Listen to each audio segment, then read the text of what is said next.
You okay? Hi. Okay, can I get your name, please? Tim Shaddock. Okay, where are you from? Oh, you're. I'm recording. Oh, you're recording. Okay. Where are you from? I'm from Australia. Yeah. Do you have the date of your departure? Yes. I departed Mexico on. Así fue el rescate de Tim Shaddock, náufrago australiano, y su perrita Bella. Ese hombre del video y su perrita son Tim Shaddock y Bella.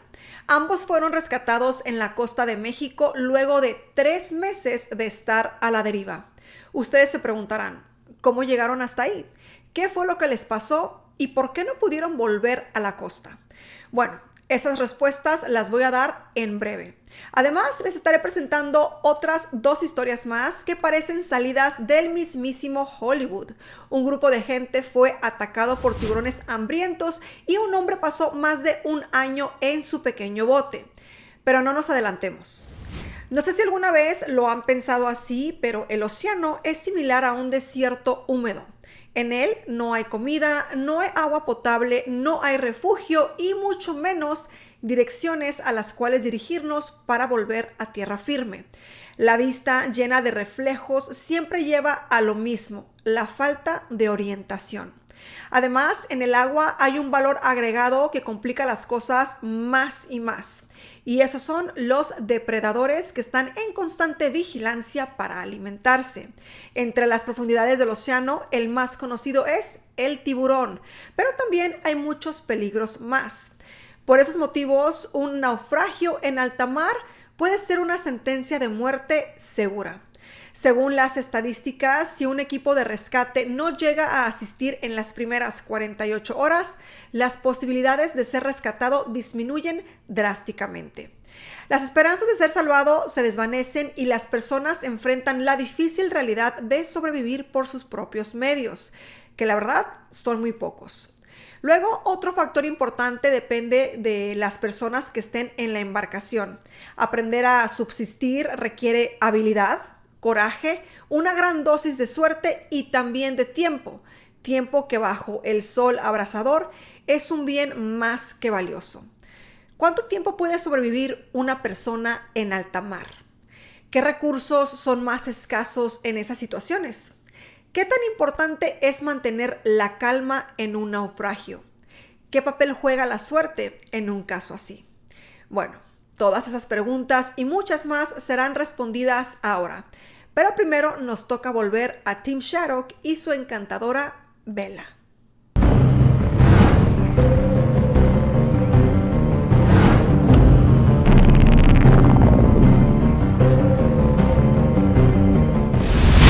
Como ya es costumbre, antes de comenzar con estas increíbles historias, quiero invitarlos a que se unan a esta familia si aún no lo hacen. Suscríbanse al canal para que no se pierdan los videos que subo durante la semana y también recordarles que pueden apoyar este canal y mi trabajo dejando esos deditos arriba, compartiendo y comentando. Ya saben, todas esas cositas que ustedes pueden hacer del otro lado de la pantalla que son gratis, no cuesta nada y a mí me ayudan muchísimo. En pantalla mis redes sociales para que me sigan por ahí. Los espero. Y ahora sí, sin más que decir, entremos en estas historias. Tim Shaddock era un hombre que siempre vestía traje y corbata, vestimenta que usaba para ir a trabajar a una gran empresa tecnológica de Australia. Sin embargo, hubo un momento donde se dio cuenta de que ese estilo de vida no encajaba con su forma de pensar. Y movido por el deseo de conectar con la naturaleza, se internó con su ordenador en lo más profundo de las montañas y en lugares remotos de Asia. Ahí era muy feliz, pero con el tiempo necesitó cambiar de tierra, o mejor dicho, necesitaba cambiar de agua. En el año 2020, el COVID y sus nuevos pasos lo llevaron hasta México y desde allí decidió embarcarse desde La Paz, en Baja California Sur, hasta la Polinesia Francesa. Compró un barco llamado Aloha Toala y puso en práctica una idea bastante alocada. Quería navegar a 2,000 kilómetros de distancia de la tierra firme sin comunicación, así como lo escuchan, solo él y su perrita. Pero antes de esto hizo algunas pruebas y notó que no podía llevar mucho combustible. También esto le sirvió para colocarle paneles solares al Aloha Toala. Su idea era entrar a alta mar con el poco combustible que iba a llevar y luego utilizaría la vela para realizar su ansiado viaje.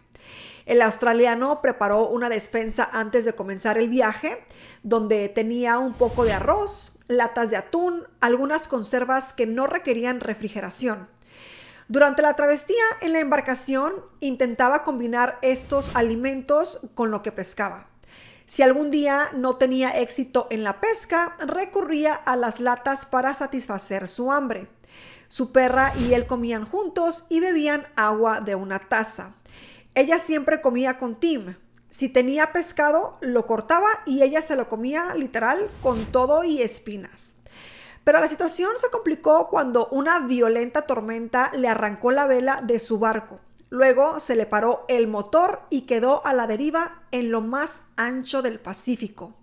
A partir de ese momento supo que debía hacer todo lo posible para salir adelante.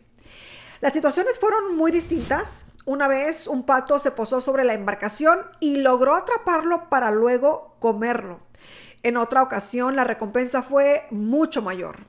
Lanzó un sedal al agua y logró atrapar un tiburón que terminó siendo, como él bromeó luego, sushi de tiburón. Al principio cocinaba los alimentos con una pequeña estufa, pero luego se averió. Los días se convirtieron en semanas y luego en meses. Y aunque no lo crean, tanto él como su mascota aún seguían con vida. Así llegó la época de los huracanes y se toparon con la cola de uno, pero afortunadamente no pasó a mayores. Luego de varias semanas, el destino finalmente le sonrió. Un helicóptero que surcaba la zona en busca de las manchas oscuras que indican la presencia de bancos de peces, avistó la pequeña embarcación blanca. Inmediatamente se comunicaron con el atunero María Delia y una pequeña lancha del buque se aproximó al Aloha Toala. El delgado marinero subió a esta lancha, pero no rompió en llanto hasta que se vio sano y salvo sobre el buque María Delia. Cuando por fin se encuentra sano y salvo a bordo del María Delia, rompe en llanto. Allí le practican los primeros auxilios y se dan cuenta de que este hombre estaba deshidratado, desnutrido y con signos de insolación. La tripulación notó que la perra estaba en mejor estado de salud que el náufrago que había subido a bordo. Vela se acercó rápidamente a Genaro Rosales, uno de los navegantes del buque. Rosales, junto a uno de sus compañeros, comenzó a cuidar la herida que Vela tenía en la axila. En este punto, el australiano observó cómo la trataba con cariño y afecto. Él dijo: amaba a Vela y yo estaba feliz que estuviera con él. Con el paso de los días, Rosales terminó por adoptar a Vela, convirtiéndose en su nuevo dueño esta última semana. Y esto debido a que Tim debía viajar a su país, un lugar donde llegan a poner en cuarentena a los animales. Según él, la perrita ya había estado 3 meses en alta mar y no sería justo que estuviese otros días más encerradas. Tim dijo que iba a volver a verla.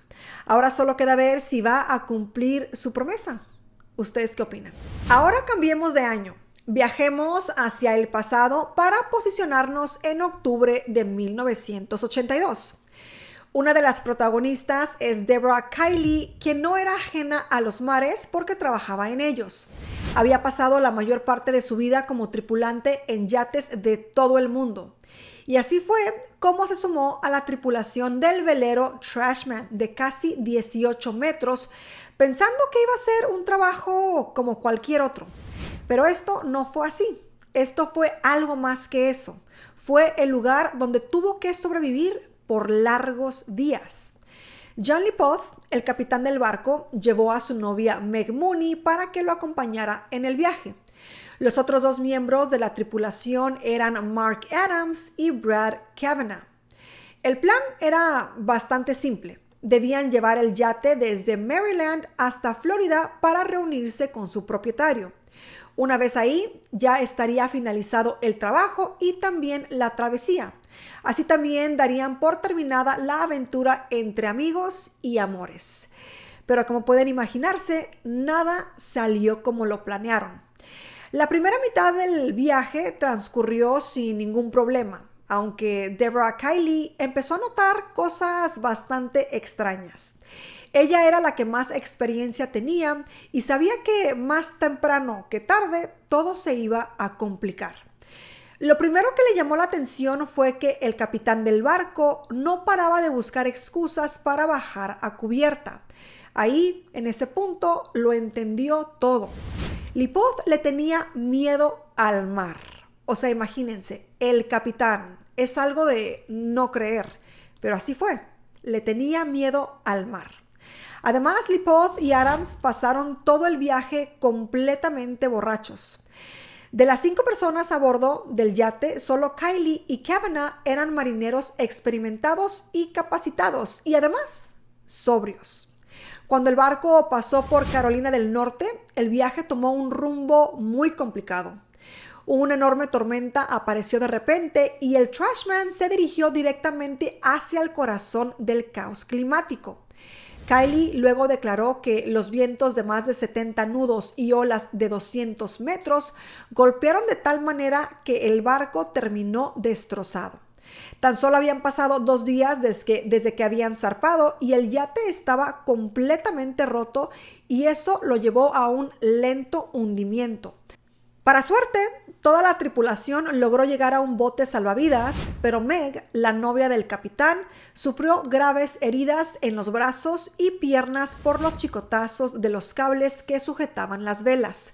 Su hemorragia fue tal que terminó tiñendo el agua de rojo, cosa que atrajo a los tiburones.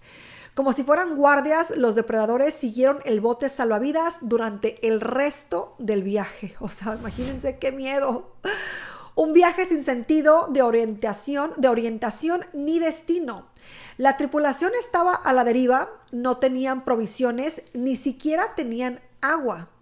2 días después del hundimiento del Trashman, Lipov y Adams, deshidratados por el alcohol y muertos de sed, empezaron a beber agua de mar. Y bueno, para los que no lo sepan, eso genera una peor deshidratación. Empezaron a alucinar y a divagar de forma totalmente incoherente.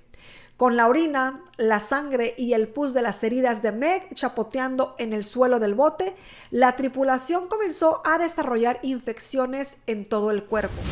Al tercer día, Lipov, en un estado de delirio total, se lanzó al agua para intentar nadar hasta la orilla, que, como pueden imaginarse, ni siquiera se veía. Apenas dio un par de brazadas, fue atacado por los tiburones que todavía lo seguían. La muerte, como pueden imaginar, fue inmediata. Poco después, Adam también saltó por la borda, murmurando algo sobre ir a buscar cigarrillos.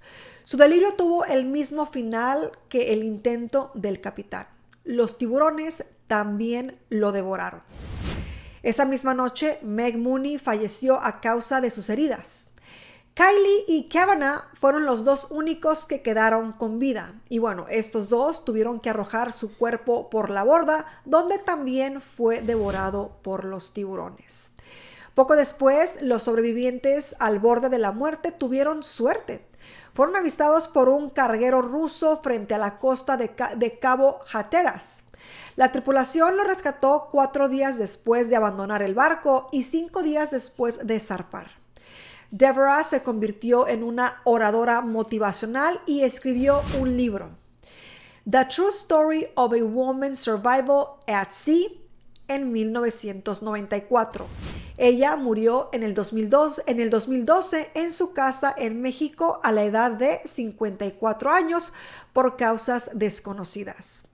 Brad, por su lado, continúa trabajando como marinero en Massachusetts, pero dice que la terrible experiencia lo ha dejado como un hombre cambiado. Y bueno, si las historias anteriores les llamaron la atención y los impactaron, con la que les voy a contar se van a sorprender, aún más. Pero antes de entrar en esa historia, creo que es buen momento para que se suscriban si aún no lo hacen y para que dejen esos deditos arriba si les están gustando estas historias. Y bueno, si ya lo hicieron, les doy un momento para que lo hagan. ¿Ya lo hicieron? Ok. Si ya lo hicieron, ahora sí entremos en el naufragio más extenso. Ahora toca hablar sobre José Salvador Alvarenga, quien ostenta el récord de mayor supervivencia en solitario en el mar. Estuvo 438 días a la deriva, así como lo escucharon, más de un año. Y si ese número les llama la atención, presten atención a lo siguiente. Recorrió más de 10.780 kilómetros sin un rumbo fijo. Alvarenga era un pescador que el sábado 17 de noviembre del 2012 partió del pintoresco pueblo pesquero de Costa Azul en México. En esta travesía lo acompañaba Ezequiel Córdoba, otro pescador con quien Alvarenga nunca había trabajado antes. Como pescadores profesionales, no dudaron en salir a alta mar en su pequeña embarcación que medía apenas 7,5 metros de largo. Ignoraron el pronóstico de tormenta que se avecinaba con olas colosales y vientos huracanados, ya que su sustento dependía de la pesca. Para eso siempre llevaban muchos limones, para preparar un querido ceviche. Desafortunadamente, a medida que los dos hombres se fueron alejando de la costa, el viento aumentó de intensidad y pasó de soplar a 30 kilómetros por hora a hacerlo a 50 kilómetros por hora, lo suficiente para que el joven Córdoba estuviera muerto de miedo. El temporal llegó sin clemencia, causando estragos en el motor. Alvarenga intentó comunicarse con su jefe a través de la radio antes de que se apagara, pero desafortunadamente no pudo recibir ayuda. La radio y el GPS quedaron inoperables, dejándolos sin forma de retornar a tierra firme. La tormenta se prolongó durante 5 largos días. Al cesar, Alvarenga y Córdoba se encontraron desorientados sin saber dónde estaban ni cómo regresar a casa. La violencia de la tormenta había destrozado gran parte de sus herramientas de pesca, dejándolos apenas con las provisiones básicas. Con el barco sin motor, velas o remos, quedaron a la deriva en medio del océano. Al igual que en la historia de Tim Shattuck, navegaron a la deriva durante meses, sobreviviendo gracias al agua de la lluvia y a la captura de peces. La mayoría de los días el mar estaba en calma y eso le resultaba desesperante debido al sol abrasador que elevaba la temperatura. El aire seco también era un problema para que se hidrataran. Alvarenga se preocupaba de que la falta de líquido pudiera inflamar su garganta y temía morir de esa manera. Por otro lado, Córdoba experimentaba una hinchazón descomunal en los labios y su piel reseca se agrietaba por efecto del sol, agravado por la sal en el aire. A pesar de que antes la grasa corporal servía como reserva para prolongar la vida, ahora, sin suficiente agua y carbohidratos, sus cuerpos estaban perdiendo la capacidad para descomponer las grasas, lo que los debilitaba. La obsesión por encontrar agua dulce los dominaba, pero lamentablemente siempre se encontraban rodeados de agua salada, lo que agravaba su desesperación. Buscaban señales de lluvias, pero estas nunca llegaban. Los dos pescadores tomaron una medida desesperada y empezaron a beber su propia orina. Sorprendentemente, Alvarenga no lo encontró incómodo y animó a Córdoba a seguir su ejemplo. Aunque salada, la orina les proporcionaba cierta hidratación, pero también sabían que contenía sales que alteraban el equilibrio interno del organismo, llevándolos a consumir más agua para intentar eliminarlas. Lo que realmente estos hombres necesitaban era una fuente de proteínas, calorías e hidratación adecuadas. En su búsqueda por comida y recursos en el agua, su suerte cambió cuando Alvarenga escuchó un golpe sordo en la oscuridad de la noche.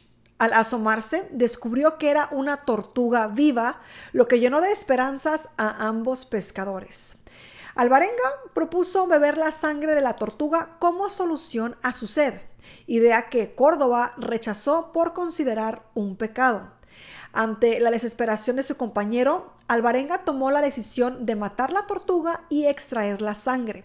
Con un sorbete improvisado, chupó la sangre de la tortuga. Este acto, a pesar de ser muy inusual, desesperado y un tanto asqueroso, les brindó cierta hidratación y alivio momentáneo en su lucha por sobrevivir. Córdoba se resistía a realizar lo que su compañero hacía, quien además se sumó a la ingesta de huevos de tortuga, que resultaron ser un valioso recurso para su supervivencia. El hambre y la sed aún los atormentaba, pero la comida los mantenía con fuerzas para seguir adelante. Lamentablemente, el estado de Córdoba empezó a dar problemas. Él comenzó a empeorar y sus fuerzas disminuyeron. La fatiga y la desesperación lo llevaron a la trágica conclusión de que estaba muriendo. A pesar de los intentos de Alvarenga por animarlo a luchar por su vida, Córdoba falleció, dejándolo solo en la inmensidad del océano, enfrentándose a la supervivencia sin su compañero. Después de 4 meses, Alvarenga también pensó en rendirse, pero decidió perseverar. A pesar de haber pasado tanto tiempo en el mar, no había superado ni la mitad de su calvario. Aunque intentaba hacer señas a todos los barcos que avistaba, ninguno parecía notar su presencia. Continuó subsistiendo a base de agua de lluvia y animales marinos, mientras se guiaba por las fases de la luna para mantenerse orientado en el tiempo. Cuando se cumplió 1 año de su viaje a la deriva, había luna llena y José Salvador Alvarenga se convirtió en la primera persona en la historia conocida que había sobrevivido 1 año entero perdido en alta mar a bordo de una pequeña barca. Totalmente deshidratado, se quedó dormido bajo el sol. Al despertarse de la siesta, se llevó una grata sorpresa. Delante de sus ojos había una isla. Se lanzó al agua ayudado por unas boyas y llegó a la costa. Él no sabía, pero estaba en una de las islas Marshall, al otro lado del Pacífico, desde donde había partido. La gente lo auxilió inmediatamente y fue llevado a un hospital donde logró recuperarse por completo. Tras su experiencia, Alvarenga desarrolló insomnio y miedo al agua. En el 2015 concedió varias entrevistas al periodista Jonathan Franklin, quien las publicó en formato libro bajo el título 438 días, una extraordinaria historia real de supervivencia en el mar. Quizás allí cuente para cuánto ceviche le alcanzó el limón que había llevado. ¿No creen? Oh my God, unas historias realmente increíbles. Estamos llegando al final de este video y déjenme decirles que es realmente increíble lo que se logra con la fuerza del cuerpo y sobre todo con la fuerza de la mente, de la supervivencia. Esos son apenas 3 importantes naufragios, pero hay muchísimos más y si les interesaría ver una segunda parte, pues ya saben, déjenmelo saber. Sobrevivir en alta mar es una prueba extrema de todo lo contado antes y de mucho más. Los desafíos que enfrentaron estas personas son realmente innumerables y la lucha por la vida les fue ardua y desgarradora. En esas situaciones extremas debieron aferrarse a sus habilidades y valentías, manteniendo la calma en medio de la incertidumbre. La esperanza se convirtió en su única amiga, aunque la suerte caprichosa les jugó también un papel crucial en su destino. Conociendo por todo lo que pasó esta gente, me gustaría que me contaran qué sería lo más difícil para ustedes si estuviesen en el papel de alguno de ellos. ¿Acaso sería la soledad? ¿El hambre? ¿La sed? ¿La ansiedad? ¿La desesperación? ¿O qué sería lo más difícil para ustedes? Los leo en los comentarios. Y bueno, como ya lo mencioné, pues hemos llegado al final de este video. Yo de verdad espero que les haya gustado muchísimo. Y bueno, traté de hacerles un videito un poco más light porque últimamente YouTube se está poniendo muy rejeo conmigo.